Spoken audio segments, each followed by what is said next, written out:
Have you ever noticed that the people who are respected the most aren't always the loudest, the richest, or the most talented? Some people walk into a room and, without saying a word, people pay attention, while others spend their whole lives giving, serving, sacrificing, yet they feel invisible. Why is that? It's not luck. It's not money. It's not even talent. It's boundaries. Because here's the truth. People will treat you the way you allow them to treat you.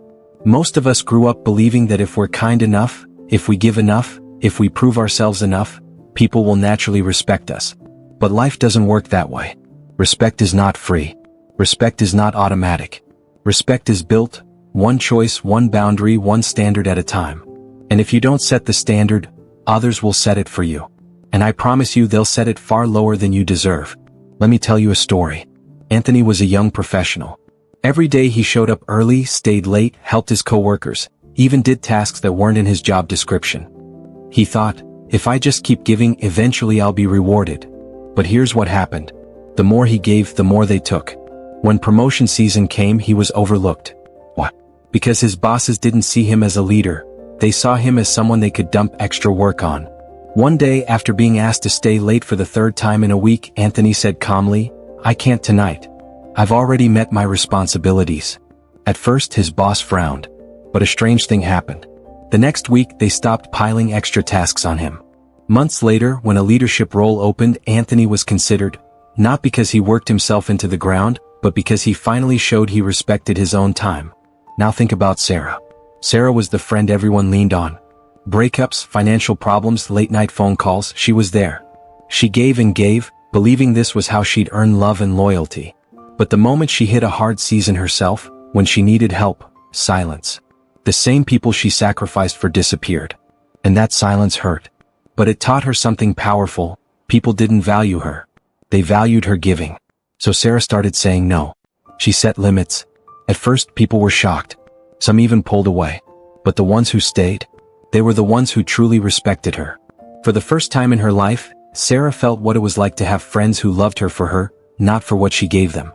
Here's another one, Marcus. Marcus went for a job interview. The interviewer kept checking his phone. Most people would have nervously continued talking, hoping to make a good impression. But Marcus paused. He smiled and said, "I'd like to continue when I have your full attention." The room went silent. The interviewer looked up, put the phone down and said, "You're right. Go ahead." Marcus didn't just get respect in that moment. He got the job. Not just for his qualifications, but because he showed something powerful, self-respect. And then there's Elena. Elena was a talented painter, but she constantly discounted her work. When clients said, "I can't afford that, can you give me half off?" she said yes, afraid of losing them. Until one day, a client who got a discount turned around and paid another artist full price. That broke her. She realized something crucial. When you lower your worth, you don't gain respect. You lose it. From that day forward, Elena charged her full price. Some clients left, but the ones who stayed valued her more than ever. Her business grew. Not because she begged for respect, but because she demanded it by knowing her worth. Do you see the pattern? Respect isn't given because you're nice. It isn't given because you sacrifice. It isn't given because you're quiet or patient. Respect is claimed. Every day in small choices you are teaching people how to treat you. When you let someone cancel plans last minute without saying anything, you teach them your time isn't valuable. When you laugh off a disrespectful joke, you teach them your feelings don't matter. When you say yes when everything inside you is screaming no, you teach them your boundaries are negotiable. But here's the hope. You can change the lesson at any time. Take David for example. David was a construction worker. His coworkers teased him for being too slow because he refused to cut corners. He wanted to fit in, so he laughed along. Until one day a shortcut caused a dangerous accident. And David? He was the only one who followed the safety rules. His choice didn't just save the project. It saved lives. From that day on, no one mocked him. They respected him. Because David showed them. His standard wasn't negotiable. Or Claire. Claire apologized for everything. If someone bumped into her, she said sorry. If she spoke up in a meeting, she ended with, "Sorry, just my opinion." One day, a mentor stopped her and said, "Claire, stop apologizing for existing." Those words hit her like lightning. From that day on, she spoke without shrinking. She stopped filling silence with sorry. And people noticed. She wasn't invisible anymore. She was respected. And maybe the most powerful story is this. A young athlete named Jordan. During a championship game, the opposing coach insulted him, trying to break his focus. Most players would have shouted back or lost control. But Jordan didn't. He stopped mid-play, looked the coach in the eye and said, "Sir, you can speak to me with respect, or not at all."